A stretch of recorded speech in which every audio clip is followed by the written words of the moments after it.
누가복음 10장 1절부터 16절까지 말씀을 제가 읽도록 하겠습니다. 여러분들은 눈으로 따라 읽으시면 되겠습니다. 그 후에 주께서 따로 70인을 세우사 친히 가시려는 각 동네와 각 지역으로 둘씩 앞서 보내시며 이르시되 추수할 것은 많되 일꾼이 적으니 그러므로 추수하는 주인에게 청하여 추수할 일꾼들을 보내주소서 하라. 갈지어다 내가 너희를 보냄이 어린 양을 이리 가운데로 보냄과 같도다. 전대나 배낭이나 신발을 가지지 말며 길에서 아무에게도 문안하지 말며 어느 집에 들어가든지 먼저 말하되 이 집이 평안할지어다 하라. 만일 평안을 받을 사람이 거기에 있으면 너희의 평안이 그에게 머물 것이요 그렇지 않으면 너희에게로 돌아오리라. 그 집에 유하며 주는 것을 먹고 마시라. 일꾼이 그 삭슬 받는 것이 마땅하니라. 이 집에서 저 집으로 옮기지 말라. 어느 동네에 들어가든지 너희를 영접하거든 너희 앞에 차려놓는 것을 먹고 거기 있는 병자들을 고치고 또 말하기를 하나님의 나라가 너희에게 가까이 왔다 하라. 어느 동네에 들어가든지 너희를 영접하지 아니하거든 그 거리로 나와서 말하되 너희 동네에서 우리 발에 묻은 먼지도 너희에게 떨어 버리노라. 그러나 하나님의 나라가 가까이 온 줄을 알라 하라. 내가 너희에게 말하노니 그날의 소돔이 그 동네보다 견디기 쉬우리라. 화 있을진저 고라시나 화 있을진저 벳세다야 너에게 행한 모든 권능을 두로와 시돈에서 행하였더라면 그들이 벌써 베옷을 입고 제에 앉아 회개하였으리라. 심판 때에 두로와 시돈이 너희보다 견디기 쉬우리라. 가버나움아 내가 하늘에까지 높아지겠느냐 음부에까지 낮아지리라. 너희 말을 듣는 자는 곧 내 말을 듣는 것이요 너희를 쳐버리는 자는 곧 나를 쳐버리는 것이요 나를 쳐버리는 자는 나 보내신 이를 쳐버리는 것이라 하시니라. 아멘. 하나님 은혜와 사랑을 감사합니다. 귀한 주일을 저에게 허락해 주시고 이곳에 모여서 우리 주님을 예배할 수 있도록 해주시니 얼마나 감사한지요. 코로나로 인하여 함께하지 못하는 지체들도 많이 있지만 하나님 실시간 동영상으로 예배드리는 우리 성도님들과도 하나님 함께해 주시고 또 우리 하나님 영광 받아 주시옵소서. 예배의 모든 시종 주님께 의탁하오며 예수님의 이름으로 기도드립니다. 아멘. 자리에 앉겠습니다. 오늘 읽은 이 본문 말씀은 예수님께서 전도를 위해 70인을 세우고 그들을 파송하는 내용입니다. 마가복음 1장 38절에 보시면 예수님은 전도를 위해 이 땅에 오셨다 그렇게 말씀하고 있습니다. 제가 한번 읽어드리겠습니다. 이르시되 우리가 다른 가까운 마을들로 가자. 거기서도 전도하리니 내가 이를 위하여 왔노라. 예수님께서 뭐라 그러셨는가 하면 전도하기 위해서 오셨다 그렇게 말씀하셨습니다. 예수님의 전도 사역은 갈릴리 지역에서 시작되었습니다. 처음에는 예수님 혼자 하시다가 따르는 사람들이 많아지자 예수님께서는 그 사람들 중에서 12명을 사도로 세우시고 그들로 하여금 나가서 전도하게 하셨습니다. 그들을 파송하는 내용이 누가복음 9장에 기록되어 있습니다. 12사도가 나가서 열심히 전도했더니 예수님을 따르는 사람들이 더 많아졌습니다. 그래서 예수님이 또 어떻게 하시는가 하면 그들 중에서 70인을 따로 세워서 그들로 나가서 전도하게 하셨습니다. 그들을 파송하는 내용이 오늘 읽은 이 본문의 내용이죠. 그렇게 해서 예수님의 복음은 갈릴리 지역을 넘어 여러 지역으로 퍼져나가게 되었습니다. 오늘 이 본문을 통해서 예수님이 따로 세운 70명이 어떻게 전도하게 하셨는지, 예수님이 그들을 어떻게 전도하게 하셨는지 그것을 살펴보면서 우리에게 주시는 교훈을 배워보도록 하겠습니다. 먼저 1절 말씀을 제가 다시 한번 읽어보겠습니다. 그 후에 주께서 따로 70인을 세우사 친히 가시려는 각 동네와 각 지역으로 둘씩 앞서 보내시며 예수님께서 70인을 파송하는데 두 사람씩 짝지어 보내셨다고 말씀하고 있죠. 12제자를 파송하실 때도 두 사람씩 짝지어 보내셨습니다. 마가복음 6장 7절에 보시면 이렇게 기록되어 있습니다. 12제자를 부르사 둘씩 보내시며 더러운 귀신을 제어하는 권능을 주시고 70인도 2명씩 짝지어 보내셨고 12제자도 2명씩 짝지어 보내셨습니다. 여러분 왜 예수님이 2명씩 짝지어 보내셨을까요? 그 이유는 2명씩 짝지어 보내는 것이 가장 효율적이라고 생각을 하신 것입니다. 한 사람씩 파송하면 몇 마을을 보낼 수 있습니까? 70마을 보낼 수 있죠. 근데 왜 예수님이 하필 2명씩 35마을을 보내셨느냐? 그것이 가장 효율적이라고 생각하신 것입니다. 혼자 가는 것보다 둘이 가면 외롭지 않죠? 심심하지 않죠? 다니면서 교제도 할 수 있고 너무 좋습니다. 서로에게 힘이 되고 또 의지가 되는 그런 면도 큽니다. 또 둘이 보내면 좋은 것이 뭔가 하면 딴짓을 못합니다. 혼자 다니다 보면 좀 놀고 싶기도 하고 딴 길로 새고 싶은 그런 충동도 받을 수 있지만 둘이 가면 그럴 수가 없잖아요.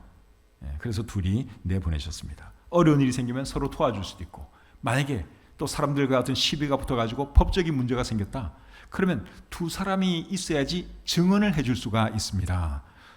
율법에 의하면 증언의 효력을 발생하기 위해서는 2명 이상의 사람이 필요했습니다.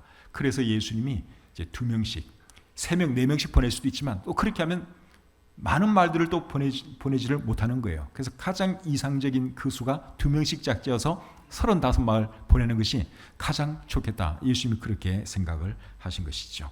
그래서 사도행전을 보면 예수님의 이런 가르침을 본받아서 안디옥 교회가 선교사를 파송하는데 몇 사람을 함께 보냈는가 하면 2사람을 함께 보냅니다. 사도행전 13장 2절 3절 말씀 제가 한번 읽어드리겠습니다. 주를 섬겨 금식할 때에 성령이 이르시되 내가 불러 시키는 일을 위하여 바나바와 사울을 따로 세우라 하시니 이에 금식하며 기도하고 2사람에게 안수하여 보내니라. 안디옥 교회가 성령님의 음성을 듣고 이제 선교사를 파송하는데 몇 사람을 파송합니까? 2사람. 하나님께서 그렇게 2사람 파송하라고 말씀을 하셨죠. 그 2사람이 이게 참 여러 가지 면에서 전도나 선교 측면에서 아주 좋은 조합이다 하는 것이죠. 사도행전 15장 39절부터 41절 또 한번 보겠습니다. 사도행전 15장 39절부터 41절. 서로 심히 다투어 피차 갈라서니 바나바는 마가를 데리고 배 타고 쿠브로로 가고 바울은 실라를 택한 후에 형제들에게 주의 은혜에 부탁함을 받고 수리아와 길리기아로 다니며 교회들을 견고하게 하니라. 바울과 바나바가 선교 사역을 하다가 사이가 안 좋아졌어요. 그래서 이제 서로 갈라지게 되었는데 바나바는 마가를 데리고 가고 바울은 실라를 데리고 또 계속 선교하는 것을 보게 됩니다. 이번에도 2사람씩 그렇게 일하는 것을 우리가 볼 수 있죠. 여호와의 증인들이나 몰몬교 사람들을 이렇게 보면 꼭 몇 사람씩 전도하러 다닙니까? 2사람씩 전도하러 다니죠. 여러분들 여호와의 증인들이 여러분 집에 방문한 적이 있는지 없는지 모르겠지만 보시면 꼭 2사람이 같이 다녀요. 그리고 몰몬교 그 사람들도 우리 한국에 많이 나와 있는데 주로 남자분들이 여름에는 하얀 와이셔츠에 넥타이 딱 메고 2사람이, 미국 사람 2사람이 이렇게 가죠. 그 사람들이 몰몬교 선교하는 사람들입니다. 항상 2사람. 그것이 다 이제 예수님한테 배운 거예요. 전도할 때는 2사람이 한 줄을 이루는 것이 좋다. 예수님의 가르침이 그거니까 그들도 그렇게 하는 것이죠. 그래서 우리도 전도할 때 이렇게 2사람씩 짝지어서 하면 참 좋다 하는 것을 우리가 배울 수 있습니다. 예수님께서 이 70명을 어디로 보내셨는가 하면 예수님께서 가시려는 마을들로 보내셨다고 1절 말씀이 우리에게 말해주고 있습니다. 그러니까 예수님이 이제 여러 지역을 돌아다닐 건데 예수님이 가기 전에 먼저 그 사람들을 보낸 거예요. 그렇게 하신 이유가 뭘까요? 예수님이 가서 바로 설교하고 하나님 나라 선포하는 것보다 이 사람들을 먼저 보내서 복음을 한번 전해놓으면 다음에 이분들이 훨씬 더 마음문을 잘 열 것이기 때문에 예수님께서 이들을 먼저 보낸 것입니다. 그래서 이 전도라고 하는 것은 여러 번 들을수록 믿을 확률이 높아지는 거예요. 당장에 딱 복음 전해서 믿을 확률보다는 계속 여러 번 전하다가 어느 순간 믿을 확률이 훨씬 더 높은 거죠. 그래서 전도에 대해서 연구하는 사람들의 그 연구에 의하면 한 사람이 예수님을 믿을 때까지는 한 7번 정도의 그 누군가로부터 복음을 들어야 된다 하는 그런 말을 합니다. 그러니까 갑자기 예수님 소개했다고 해서 사람들이 잘 안 믿어요. 그러니까 계속 누군가가 꾸준히 복음을 전하고 또 예수님 이야기해주고 그럴 때 한 7번째 가서 딱 꺾인다는 거예요. 그러니까 우리가 누구에게 복음 전했을 때 받아들이지 않는다고 해서 실망할 필요 없어요. 우리가 그 6, 7번 중에 우리가 한 번 한 겁니다. 그러다 또 누군가가 또 하겠죠. 그렇게 하다가 어느 순간 그 사람이 마음문을 열고 주님을 영접하게 되는 것이죠. 2절 말씀 보겠습니다. 2절. 이르시되 추수할 것은 많되 일꾼이 적으니 그러므로 추수하는 주인에게 청하여 추수할 일꾼들을 보내주소서 하라. 예수님께서 이 70인의 제자들을 파송하면서 어떤 말씀을 했는가 하면 전도할 사람을 보내주시도록 하나님께 기도하라 하는 말씀을 하셨습니다. 왜 이런 말씀을 하셨겠어요? 그냥 전도 보내면 되지, 왜 굳이 또 전도할 사람을 더 보내달라고 기도하라 말씀하셨을까요? 첫째는 전도할 일꾼이 부족했기 때문에 그렇게 말씀을 하신 것이고, 두 번째는 전도하는 사람은 기도해야 하고 기도하는 사람은 전도하게 된다는 것을 가르쳐 주기 위해서 예수님께서 이 말씀을 하셨다고 생각합니다. 사람에게는 어떤 경향이 있는가 하면 자기는 전도 안 하면서 다른 사람은 전도하기를 바라는 경향이 있습니다. 우리에게 그런 경향이 있어요. 우리는 전도 안 하면서 하나님 영혼들 보내주시옵소서 기도 많이 하거든요. 저도 그런 기도 많이 하고, 그러니까 우리는 전도 잘 안 하면서 누군가가 좀 영혼들 데려오기를 바라는 그런 마음이 우리 모두에게 있습니다. 그런데 우리 주님이 원하는 건 뭔가 하면 자기가 먼저 전도하고 그리고 다른 사람도 전도하기를 기도할 것을 원하신다 하는 거예요. 그래서 여러분, 우리 그리스도인이라면 누구나 전도해야 하는 건데, 전도하는 사람 따로 있고 기도하는 사람 따로 있는 것이 아닙니다. 전도하는 사람이 기도해야 하고 기도하는 사람이 전도해야 하는 것이다 하는 것을 우리가 기억할 필요가 있습니다. 다른 사역도 다 마찬가지예요. 사역하는 사람 따로 있고 그 사역을 위해서 기도하는 사람 따로 있는 것이 아닙니다. 사역하는 사람이 기도해야 하고 기도하는 사람이 사역하게 됩니다. 이것이 예수님의 법칙이에요. 그래서 사역과 기도는 항상 같이 가는 거예요.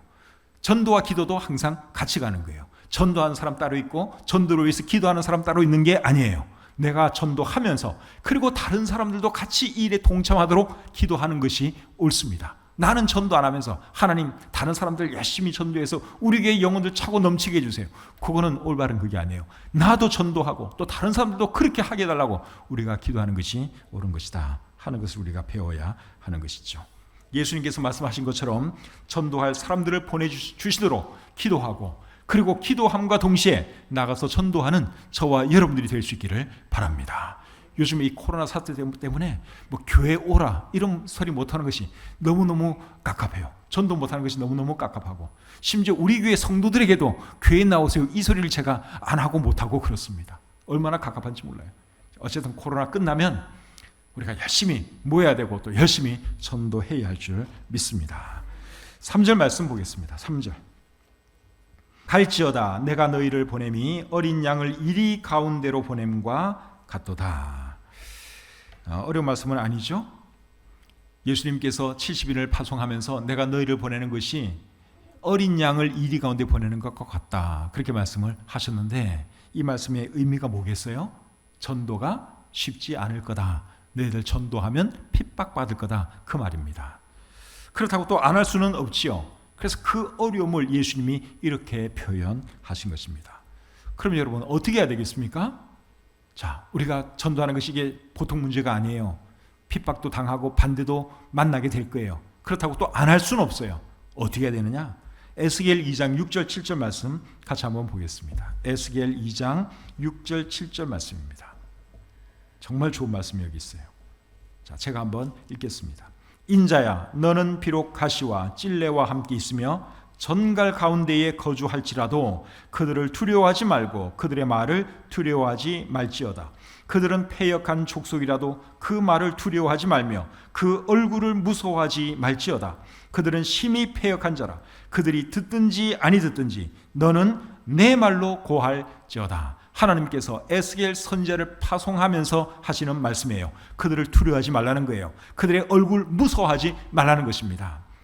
그들이 듣든지 아니 듣든지 너는 내 말을 고할지어다. 하나님께서 에스겔에게 준 그 말씀 전하라는 거예요. 그래서 여러분 우리도 이 말씀 기억하고 사람들 의식하거나 두려워하지 말고, 물론 전도가 쉬운 일은 아니에요. 양을 이리 가운데 보내는 것과 같은 것이 전도예요. 그래도 우리는 전도해야 합니다. 두려워하지 말고 무서워하지 말고 그냥 하나님이 하라고 한 거, 전하라고 한 거, 그거 전하는 저와 여러분들이 될 수 있기를 바랍니다. 이제 4절부터 11절까지의 내용은 예수님께서 이 사람들을 파송하면서 구체적으로 지시사항 주시는 내용입니다. 6가지 지시사항을 하시는데 첫 번째는 전대나 배낭이나 신발 가지고 가지 말라 하는 말씀을 합니다. 4절 말씀을 보겠습니다. 4절 보시면 전대나 배낭이나 신발을 가지지 말며, 전대는 돈 지갑을 말하는 것이죠. 그리고 배낭은 짐 넣는 가방을 말합니다. 그러니까 전대나 배낭 가지고 가지 말라 하는 이 말은 뭐 돈 가지고 가지 말고, 그리고 짐 많이 가져가지 말라, 그러한 뜻이죠. 그리고 신발 가지고 가지 말라 하는 이 말은 지금 신고 있는 신발 다 떨어지면 신을 또 다른 신발 준비할 필요 없다, 그 말입니다. 왜 이런 말씀을 하셨겠어요? 전도 여행이 그렇게 길지 않을 거니까 이런 말씀을 하셨을 수도 있고, 아니면 하나님께서 필요한 거 공급해 주실 거니까 이런 말씀 하셨을 수도 있습니다. 제 생각에는 후자가 맞는 것 같습니다. 하나님께서 옷 떨어지면 누군가를 통해서 옷 제공해 줄 것이고, 돈 떨어지면 또 누군가를 통해서 돈 줄 것이고, 신발 떨어지면 신발 줄 것이고, 그러니까 염려할 필요 없이 그냥 나가라, 그러한 말씀이죠. 우리 하나님의 일하는 사람들은 하나님께서 모든 필요 다 채워주십니다. 제가 지금까지 30년 넘게 목회하고 있는데 한 번도 굶은 적이 없어요. 한 번도 옷 헐벗은 적이 없고, 하나님께서 다 필요를 따라 공급해 주셨고, 아이들 공부시킬 수 있도록 다 해 주셨습니다. 하나님 다 그렇게 해 주시더라고요. 마태복음 6장 33절에 보시면 이런 말씀이 있습니다. 너희는 먼저 그의 나라와 그의 의를 구하라. 그리하면 이 모든 것을 너희에게 더하시리라. 아멘. 여러분 이 말씀 믿으시죠? 하나님의 나라와 그 의를 구하면 하나님께서 우리의 피로 채워주실 줄 믿습니다. 그래서 우리가 여러분 열심히 전도도 하고 주님의 일에 봉사하는 저와 여러분들이 되었으면 좋겠어요. 우리가 하나님 일에 관심 없고 내 일에만 관심 있다, 그러면 하나님은 우리 일에 관심 없어요. 그런데 우리가 내 일보다도 하나님 일에 더 우선순위를 두고 하나님 일에 더 충성하면 하나님이 우리 일 돌봐주십니다. 먹을 거 입을 거 채워주시고 필요를 따라 공급해 주십니다. 두 번째 지시사항은 길에서 아무에게도 무난하지 말라 하는 것입니다. 4절 하반절 보겠습니다. 길에서 아무에게도 무난하지 말며. 여러분 길을 가다가 이제 이 70인이 이제 각 맡은 지역으로 전도하기 위해서 지금 이제 가야 돼요. 그런데 길을 가다가 누구 만나면 어떻게 무난을 안 할 수가 있습니까? 무난해야지. 안녕하세요 인사해야 될 거 아닙니까? 여기서 무난하지 말라 하는 이 말은 뭐 지나가면서 안녕하세요 이런 인사도 하지 말라 그런 소리가 아니라, 중동의 인사 문화는 우리나라 인사 문화하고는 좀 다릅니다. 한번 인사하면 그 인사가 굉장히 깁니다. 집으로 모시고 들어가서 차도 대접하고 또 대화도 오래 많이 해줘야 되고 또 필요하면 잠도 재워줘야 되고, 이게 중동의 그 예절 문화, 인사 문화입니다. 그러니까 그런 종류의 인사 문화는 하지 말라는 것입니다. 그래서 만날 때마다, 아는 사람 만날 때마다 그 집에 들어가서 차 얻어 마시고 밥 얻어 먹고 잠자고, 그러면 전도는 언제 하겠어요? 그래서 지금 시간이 없으니까 너희들 중간에 누구 만나도 그런 거 하지 말고 그냥 목적지까지 쭉 달려서 열심히 전도해야 된다, 그러한 말씀이죠. 세 번째 지시사항은 어느 집에 들어가든지 먼저 복을 빌어주라 하는 것입니다. 5절 말씀 보겠습니다. 어느 집에 들어가든지 먼저 말하되 이 집이 평안할지어다 하라. 어느 집에 이제 전도를 하기 위해서 들어갔으면 그 집에 복을 빌어주는 거, 평안을 빌어주는 거, 이거는 당연히 해야 할 일이죠. 근데 복을 빌어줬는데도 그 집 사람이 안 좋아할 수도 있어요. 나는 참 좋은 마음으로 축복해 줬는데, 복을 빌어줬는데 그 사람은 안 좋아할 수도 있어요. 그러면 어떻게 되느냐? 내가 빌어준 그 복이 나에게 돌아온다고 말씀하고 있습니다. 자, 6절 말씀 보겠습니다. 6절. 만일 평안을 받을 만한 사람이 거기 있으면 너희의 평안이 그에게 머물 것이요 그렇지 않으면 너희에게로 돌아오리라. 그래서 우리가 평안을 빌어주는 그 축복의 말을 그분이 잘 받아들이면 그게 그분의 복이 되는 것이고, 안 받아들이면 그 복이 말한 그 사람에게로 돌아온다. 예수님이 그렇게 말씀을 하셨습니다. 이것은 오늘날에도 마찬가지 아니겠습니까? 우리가 누군가를 축복해 줬는데 그 사람이 원치 않아요. 그러면 그 축복이 어떻게 되느냐? 나에게 돌아오는 거예요. 그러니까 축복은 가급적 많이 해주는 것이 좋습니다. 다른 사람들을 축복해 주는 거, 다른 사람에게 복 빌어주는 거, 이거는 많이 하는 것이 좋은 것이죠. 근데 복을 빌어줄 때는 누구의 이름으로 복 빌어줘야 됩니까? 우리 주님의 이름으로.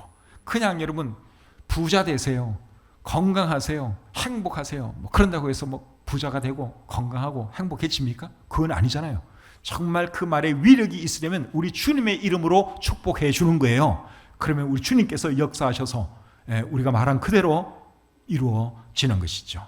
그래서 우리 주변에 있는 사람들에게 여러분 복 빌어주는 말 많이 할 수 있기를 바랍니다. 여러분 자녀들에게도 축복해 주시고 부모님도 주님의 이름으로 축복해 주시고 만나는 사람들에게마다 주님의 이름으로 복을 빌어주는 거예요. 그렇게 하면 그 사람이 복을 받는 것이고 원치 않는다? 그러면 내가 복을 받는 것입니다. 네 번째로 한 집에 머물면서 신세지라 하는 말씀을 합니다. 7절을 보겠습니다. 그 집에 유하며 주는 것을 먹고 마시라. 일꾼이 그 삭슬을 받는 것이 마땅하니라. 이 집에서 저 집으로 옮기지 말라. 이게 무슨 말입니까? 어느 지방에 가서 이제 복음 전하게 되면 이 집 저 집 돌아다니지 말고 그냥 한 집에 머물면서 쭉 신세지라. 그러한 말씀입니다. 우리 생각 같아서는 여러 집 돌아다니는 것이 한 집에 피해를 많이 안 주고 좋을 것 같은데 예수님은 그러지 말고 그냥 한 집에 눌러 신세지라 그렇게 말씀을 하셨습니다. 그렇게 말씀을 하시는 이유가 뭘까요? 이 집 저 집 옮겨 다니다 보면 어떤 집은 잘 섬유 줄 것이고 어떤 집은 또 그렇지 못할 것이고 뭐 그렇겠죠. 차등이 있을 것입니다. 그러다 보면 대접받는 사람의 마음에 어떤 생각이 들 수 있겠어요?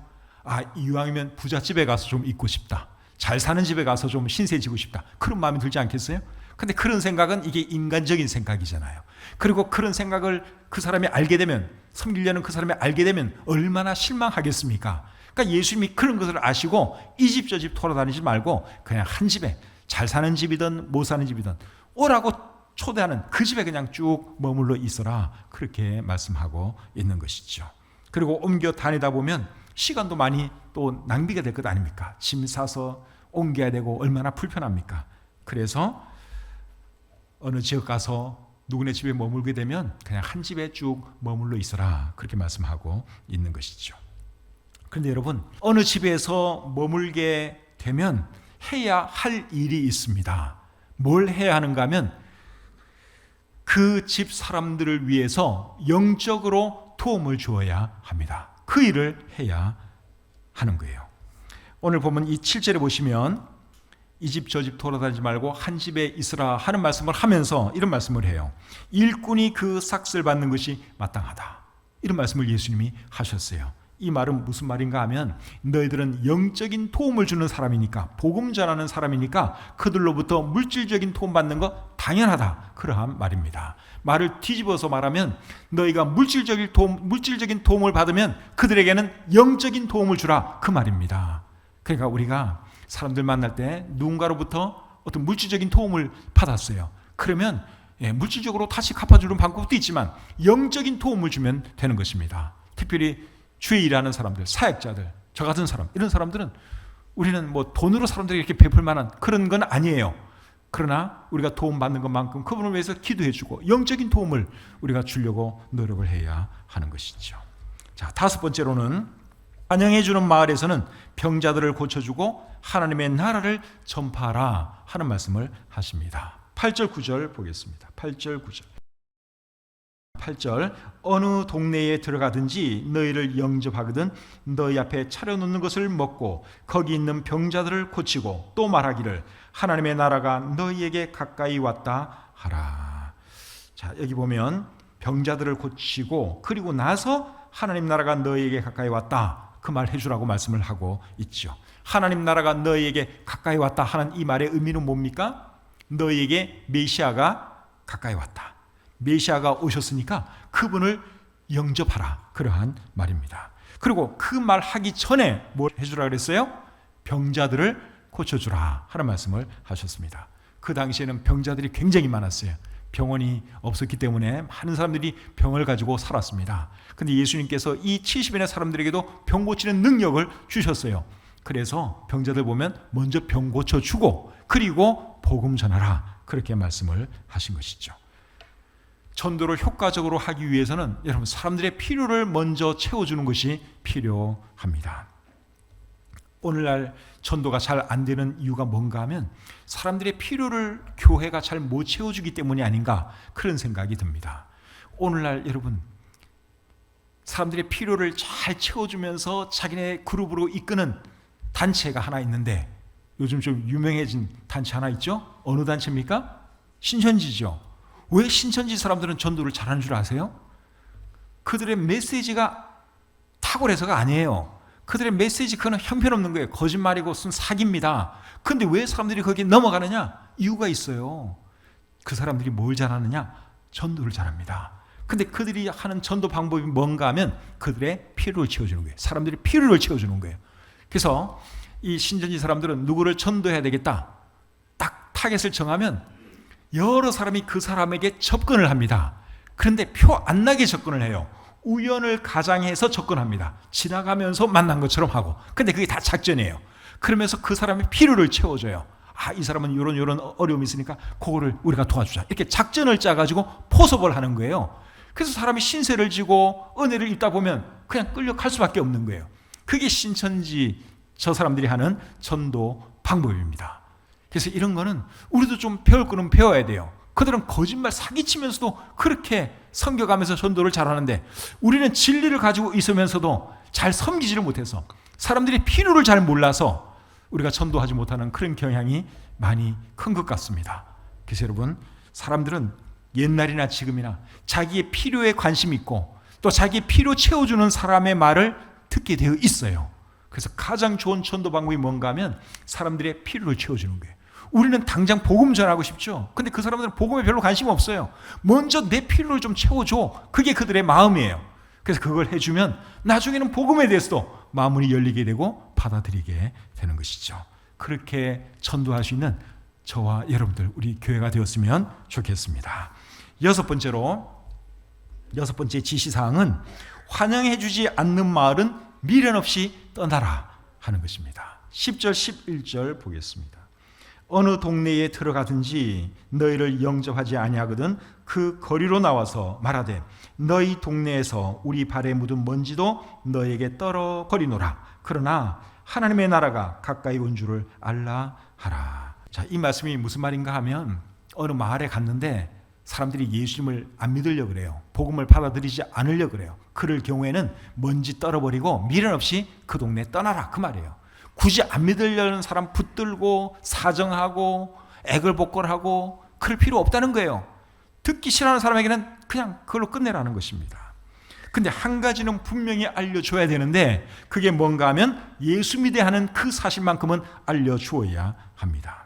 11절에 보면, 11절 끝에 보면 하나님의 나라가 가까이 온 줄을 알라 하라. 먼지 떨어버리면서 미련 없이 떠나면서 이 말 해주라는 거예요. 하나님의 나라가 가까이 온 줄을 알라. 그러고 나서 떠나라는 거예요. 이 말이 결국 무슨 말이에요? 예수 믿어야 할 것을 알려주고 떠나라, 그 말이죠. 오늘날도 마찬가지예요. 그렇게 해야 되는 것입니다. 그리고 12절부터 15절까지 보시면 하나님의 심판에 대한 말씀을 하는데 하나님의 심판에 대해서도 우리가 알려줄 필요가 있습니다. 12절부터 15절 읽어보겠습니다. 내가 너에게 말하노니 그날에 소돔이 그 동네보다 견디기 쉬우리라. 화 있을진저 고라시나, 화 있을진저 벳세다야. 너에게 행한 모든 권능을 두로와 시돈에서 행하였더라면 그들이 벌써 베옷을 입고 재에 앉아 회개하였으리라. 여기 보니까 고라신, 벳세다, 가버나움 이런 동네 얘기를 하죠. 이 동네는 갈릴리 호수 바로 그 북쪽 그 바닷가에 있는 마을들입니다. 예수님이 이 마을들에 가서 참 많은 복음을 전하셨어요. 그런데 이 마을 사람들이 예수님을 잘 안 받아들였어요. 그러면서 예수님이 그렇게 한 너희들은 화 있을 것이다, 심판받게 될 것이다, 그런 말씀을 하고 있죠. 그리고 그 죄 때문에 멸망한 소돔성 이야기도 예수님께서 잠깐 하셨고, 두로와 시도는 예수님께서 많이 못 간 그러한 지역입니다. 그래서 이 듣고도 믿지 않는 그 사람들에게 하는 말이, 두로와 시돈 사람들이 너희만큼만 들었다면 그들은 벌써 회개하고도 남았을 것이다, 그 말을 하는 것이죠. 그래서 이 말씀의 핵심은 뭔가 하면 예수님 거부하면 심판받는다. 그것이 방금 읽은 이 말씀의 핵심입니다. 그래서 우리도 전도할 때 사람들이 안 받아들이면 더 이상 전도 안 해도 괜찮아요. 안 믿겠다는데 어떻게 하겠습니까? 네. 안 믿겠다는 사람 내버려 두세요. 그냥 두시면 되고, 그런데 알려줄 것은 있어요. 당신 그래도 예수는 믿어야 돼. 예수 안 믿으면 당신 심판받아. 당신 안 믿는 것에 대해서 당신 책임져야 돼. 요거는 우리가 해줄 의무가 있어요. 여러분, 형사들이 범인을 체포할 때 해주는 말이 있습니다.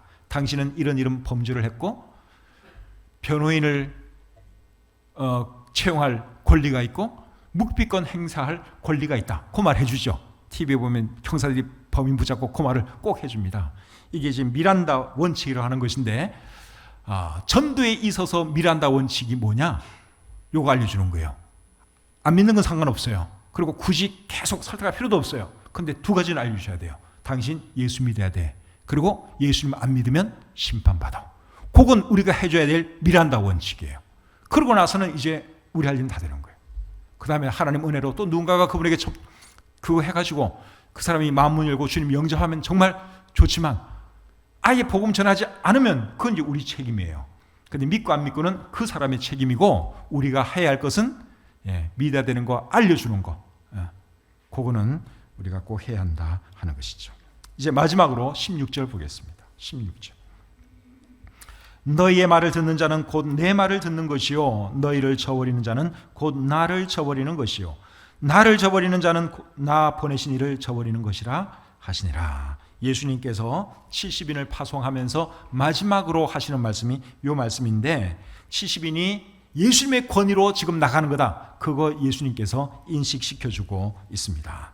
그러니까 이 70인의 사람들이 전하는 말을 받아들이지 않는 것은 누구를 받아들이지 않는 것과 같은 것입니까? 예수님을 받아들이지 않는 것과 마찬가지고 예수님을 받아들이지 않는 사람들은 예수님을 보내신 하나님을 받아들이지 않는 것과 마찬가지다. 예수님이 그런 말씀을 하셨습니다. 오늘날에도 마찬가지예요. 복음 전하는 사람의 말을 거부하는 것은 예수님의 말을 거부하는 것과 같은 것이고 나아가서는 하나님을 거부하는 것과 마찬가지입니다. 그리고 그 결과에 대한 책임은 누가 져야 되는 것입니까? 그 사람이 쳐야 되는 거예요. 그래서 우리는 그저 나가서 전하기만 하면 되는 것입니다. 듣든지 아니 듣든지 전할 책임은 우리에게 있고 그리고 안 받아들인다?